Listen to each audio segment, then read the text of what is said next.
Washington added another defender, flipping 3-star Ramonz Adams from Texas Tech.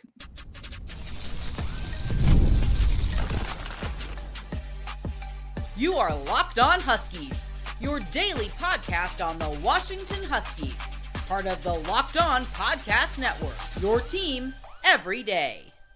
Welcome into a special bonus edition of the Locked On Huskies podcast. I'm Roman Tomashoff. That's Lars Hanson. He's site editor with Athlon Sports' Inside the Huskies. I'm the site editor with Huskies Wire. Thank you for making this whatever watch or listen of the day it is for you. As we're coming to you on a Tuesday afternoon after Ramonz Adams, who was formerly committed to Texas Tech, decided to back off his commitment, took a couple of visits, Washington being one of them, announced his commitment to Washington as we're recording this on Tuesday. Thank you. And like I said, thank you for making this whatever watch list of the day it is for you, as we are part of the Locked On Podcast Network. Lars, this is a very interesting commitment for Washington. He's Ramonz Adams, a really interesting player, listed at 6'1", 160, 3-star, according to 247 Sports. And I certainly like his film. He's got a lot of room to grow, but I like the take here. I do too, and for me, it's one where you look at the quarterback class of who they were going at. This doesn't preclude them from taking another quarterback. This is, to be clear, because we talked about some of the other guys that are still on the board and potentially late flips in the process. You're probably going to want to take at least 2 or 3. Again, there's so many depth pieces that are already on the roster, and it's a pretty stacked position. But anytime you can stack cornerbacks, I think, for me, getting a guy from Texas and really playing, going back into the state of Texas, because when I looked through the class, as I was writing my story for Athlon, I was like, oh, they went back into the state of Texas. Actually, wait, they haven't got a commit from Texas yet this year, because they've had a lot of guys that were looking at in Texas. And so I think this does get to the national approach that Jedd Fisch wanted to take with this, where you have D'Aryhian Clemons as the 3-star from the state of Washington. You lock down the state of Washington. You can look at a guy like Lars, who still is not committed publicly anywhere, but you're just in the running for him out of California. But I think Ramon, for me, is a guy that third guy for me is the intriguing one, as you mentioned, because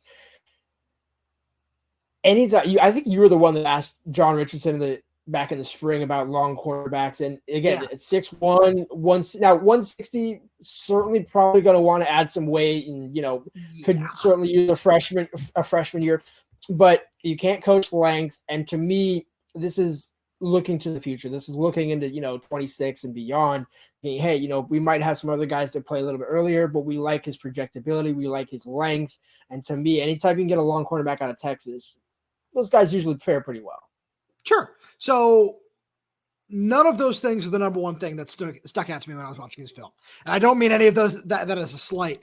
The number one thing that stuck out to me was his eyes and his vision, where I really liked the way that he was able to find the ball, almost to an extent where I was like, is he going to be a safety? And then I looked at his, I looked at his frame, I looked at his length. I was like, no, he's definitely going to play corner.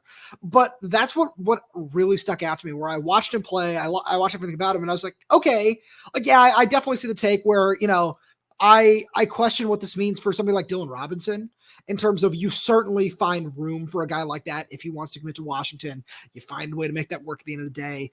But when I watch Ramonz, I see somebody who is certainly projectable in a lot of different areas and would certainly thrive under John Richardson, like you said, because of just all those intangibles, all those tools. And it's something we're going to get into a little bit later on the show, where you want to take a guy from Texas, where you look around this class where there's a player who, he's from Arizona, but plays in Florida. You got a kid from Alabama. You got a kid from Illinois. Now you got a kid from Texas to go in there as well, where you're certainly widening that net a little bit, which is interesting. And I'm very curious to see how it all plays out, but you want to establish those inroads with a kid like Ramonz, where, he's a little bit under the radar. And I'm sure it gets exhausting to talk about that with player after player after player, but this is a really complete class now. And there's still certainly going to be guys that are added to it over the coming days, over the coming weeks. But I like this take, and there's a lot more I want to say about it. We're going to hit a break first.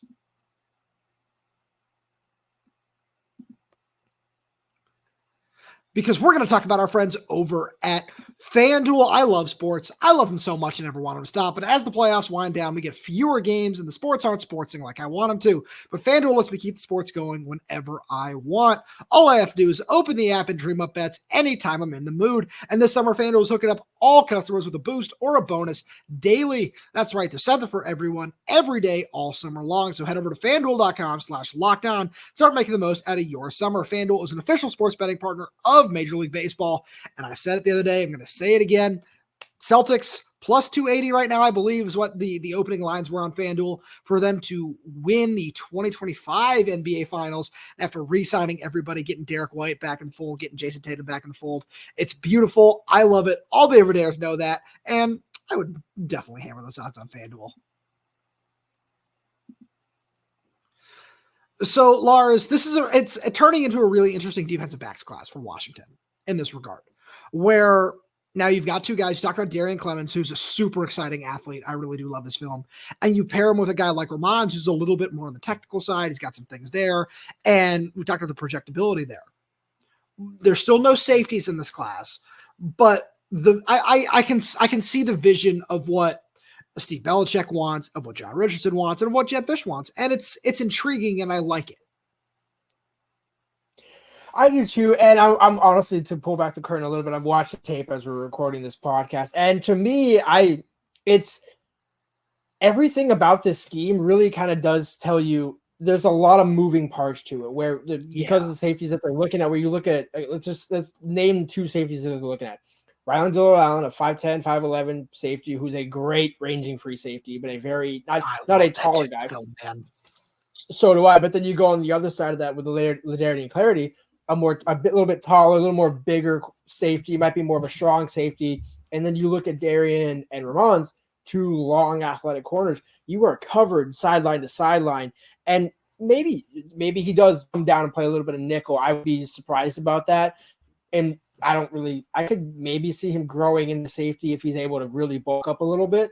But for me, this is just about – no, I don't think it is either. But I'm just saying in terms of potential down the line. Right. But for me, when you look at what the scheme does, it really puts those corners on an island. And most of his film is being on an island, but still also being able to break away from the ball and make a play and not just stick to his guy. I'm glad you mentioned that, because what I was watching and saying, like, that's something where there's one thing to be on body, as Chuck Morrell used to say, Washington's defensive coordinator last year, just being glued to a guy's hips. That's one thing. But if the ball is underthrown, you need to get your head around. And that's one thing where it almost seems like Ramonz just has eyes in the back of his head. And that, to me, above all the height and everything else, that is something that, yes, you can coach, but man, like, getting that guy as a freshman with already having that level of eyes and that level of high football IQ. Again, we're not going to make any predictions on this show, but he seems like a guy where if he takes that coaching, and again, if he enrolls in June, obviously won't be able to participate in spring ball. But if he's a guy where he can pick up that coaching right away, I would not be surprised if, by his redshirt freshman year, if he's somewhat of a rotational piece in the second. Sure. Yeah, it's the instincts. That's something that you can't coach. You can help develop, but you can't coach them at just getting to the level where his are right now. And that's really nice. And it's just a very, I keep coming back to this word, but it's a very intriguing take for the rest of the class as a whole, because I was going through it for some other work I was doing. It's very similar to what Arizona's 2022 class was, where you saw if he shoots Prysock in there, you saw Takario Davis in there, that same length where it's like, oh, okay, yeah. I see the vision of getting these long, moldable, projectable guys in the fold. And that's exactly what this is. And Lars, this also says a lot about just what Jedd Fisch's new strategy is.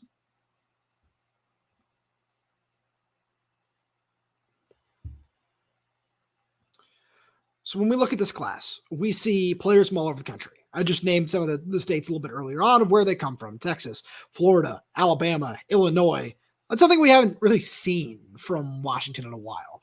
And it's something where, we're not going to get too much into the Donovan Olabode thing, where we talk about that a lot on Wednesday's show, but it's something where Jedd Fisch is really expanding the footprint. And we got a really, really great question the other day from one of our everydayers. We're saying, why doesn't the coaching staff sell the college football playoff more?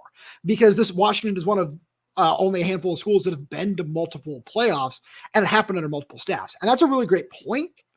And I certainly agree with that. But it at a certain point, it feels like some of these kids are on a "what have you done for me lately" sort of thing, where it can certainly, and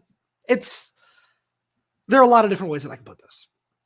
But the best way to say it is you can certainly sell that to a kid like Ramonz, or especially, the national championship was in Houston, and it's very, very easy for a kid from Texas to see that, especially with, Washington playing Michigan, that whole thing. But I think that Jedd Fisch's strategy is really intriguing, where he doesn't want to limit himself, or of course you want to get the best players in California. You want to go get the best players in Hawaii and Arizona and Washington. That's all well and good. But if you can start to compete for some of these kids in Texas and then move it up, and we talked about Smith Orogbo ending up at Texas, or, Chase Sims, he was to Texas A&M, you want to be able to compete for those guys and, develop those relationships, and maybe down the line that parlays into something else. If, Ramonz is somebody who maybe doesn't turn into an all-conference player, I'm not going to put those kind of expectations on him, but somebody who turns into a solid starter. Or, you can say the same thing about some of these kids from Florida who we're still considering Washington, D'Aryhian Clemons being a big one, where if you just show them the results early on by taking some of these under the radar guys, a Caleb Smith being another good example, and developing them into a solid piece, that it can help do more for you down the line. And I feel like that's a very important part of this take of Ramonz Adams. I agree. And the other thing to consider with this, the two guys you mentioned at Arizona, Takario Davis and Christian Sprysock, what were they coming out of high school? Both three-star cornerbacks. Yeah. And so when you look at these two and you look at Ramonz Adams and D'Aryhian Clemons, you think, oh, it's just three-star you.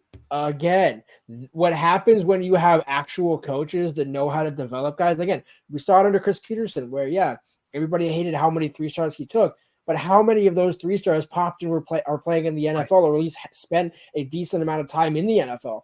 And then you look at some of those they never had a 5-star truly, but some of those 4-star guys never actually panned out. And they had a lot that did. Let's not bury that lead though either. Obviously they did, but it's about getting that mix. I hear what you're saying. I just want to make sure that's clear. No doubt, but the thing is, that's why we beat the drum with John Richardson for so long, since he got hired back in January, at Wyoming, at Washington State, at Arizona, and now at Washington. He had a proven track record of developing guys, whether they were 2-star, 3-star, 4. It did not matter, because no matter what, he knew the type of guy he wanted, and I think that's why it brings full circle with Ramonz, where sure, no doubt, he's going to have to gain a little more in the weight room, but he's also only probably 17, so. Again, I was not anywhere near what I am. You're not growing at 17. Let's put it mildly. So I'm not worried about that. Obviously, you can't necessarily coach height. So if he's able to go even 6'1" or 6'2", that's just more power to him. But for me, it's just that type where this is why you go bring in the experienced staff who is such relentless on the recruiting trail, because all you got to do is go find those guys. And I'm glad when you mentioned the Florida aspect. Go look at the NFL. How many guys that play in the NFL, whether they were high or low, end up in the NFL? That's a hotbed for for football players in general. So you kind of have to go into the state of Texas, even if it's a 3-star, and just you have to trust your coaching. And I think that's kind of how I would surmise this one, where you look at him and by the way, had Boston College, had Vanderbilt. You can say what you want to about those programs, but if other Power 4 programs are looking at him as well, or we're looking at him as well. So it's not just he's got some FCS offers and one big offer in Washington. It's no. There were other schools that wanted him. Now, are they the cream of the crop? No. But again, it does kind of validate, okay, this isn't just a random, wait, what are we doing here sort of thing. Because initially that did kind of seem, wow, why are they offering this guy who's committed to Texas? Like, what are we doing here? I think the coaches kind of knew he had been committed for a long time, and it just seemed like, hey, you know what, maybe I want to rethink things a little bit. And sure. Comes up in a, yeah. No, I'm sorry, because I know we got to get out of here with our quick little bonus show and everything, but I want to end on this one thing that you said that I think encapsulates all this perfectly. Jedd Fisch has so much trust in his assistant coaches. And I think that's my favorite thing about him, where he trusts their evaluation. He trusts so much when it comes to this part of the process of identifying these guys. And they've done a really good job of attacking a lot of needs and just filling a lot of holes where, you look at the class right now and it's rated number 19 and, you see all those things, but about, 3-star this, 3-star that, whatever. it is what it is. But if Jedd Fisch trusts his evaluation of his coaching staff, we saw how far it got him in Arizona. And I think you and I both believe that he can do the same thing at Washington. And Lars, with that being said, as always, thank you so much for being here. Thank you to all the everydayers for tuning in. We really do appreciate your support. We drop these special little bonus videos. And, the best way to make sure you're up to date on everything it is that we're doing, especially when we drop these, is to subscribe wherever you get your podcast, whether that's YouTube, Spotify, Apple Music, Amazon Music. We're there. We're everywhere. Updating the channel 3 times a week with new content Monday, Wednesday, Fridays. We're dropping our full-length episodes. So make sure you like the video and click that little bell so you never miss when we post one of those. You got any questions, comments, concerns, drop them right down below in the comment section. If you're audio only, please leave us 5-star reviews. It does help us a lot. Thank you so much for tuning in, and we will talk to you on Wednesday.